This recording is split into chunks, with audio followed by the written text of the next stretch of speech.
I'm Brett Griffin. We're at Beauregard Farms in Brandy Station, Virginia to hang out with our grower Jamie Shenk and our Nutrien Ag Solutions crop consultant Eric Scruggs.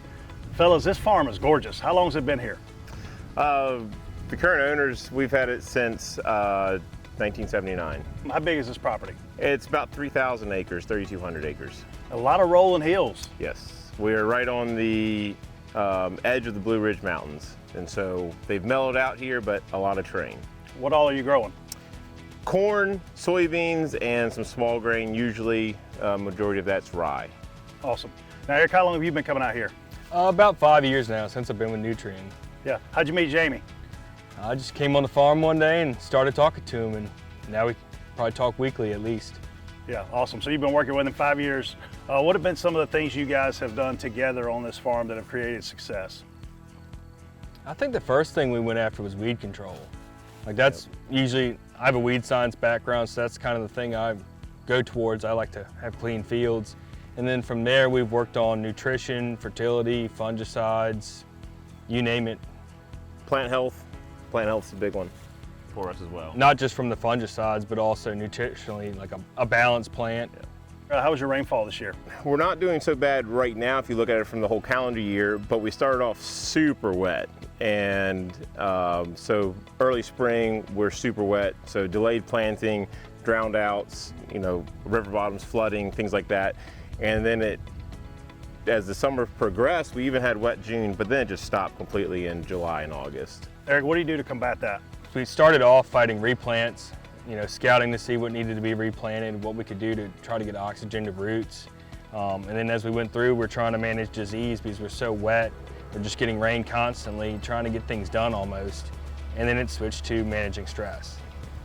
How do we get nutrients into the plant in essentially an anaerobic soil was a struggle. So what could we do to our plants to keep them healthy when it didn't have a healthy root system because of the abiotic stress that it was getting exposed to? And then you flip to not being able to get nutrients in the plant because there's no water to bring them in. So it's been an interesting season. When you talk about inputs, are there any inputs in this area of the country that you are like, you must have this as a grower? I would guard myself against saying, no, I always need to be able to adapt and recognize the role that each input has, and then recognize or try to define why am I using it and what are my other options. So part of having a dynamic management style, I don't want to just be stuck into one rotation. I don't want to be stuck into one management. So when adversity comes, I want to be able to adapt and understand what is the purpose of this and what role does this input have on my farm and my crop and the season, and seeing what we can change. Eric, I guess when you hear innovation from a farmer, it can be a good thing or a bad thing, right? That challenges you to really step up and be ready for the task. Yeah, I think I've had a great relationship with Jamie, and it's made me a better agronomist working with him because he will challenge me and say, well, let's try this. And I'm like, well, everything I know says that won't work, but if we want to make it work, we've got to do this, this, and this. You're smack dab in the middle of harvest, obviously. How's it going? Yields are doing well. We're about 18-20% above average. Nice. We will have some more challenging ground to get into, so I don't think we're going to hold that, especially when we get to our river bottoms that flooded several times this year and we were unable to do replants. As far as ROI goes, we're going to be profitable this year, and a lot of that has to do with managing our inputs. I mean, I think you always have to do that. It's going to be a better agronomic story than it's going to be an economic story. That's for sure. What do you think of when you hear the words feeding the future together?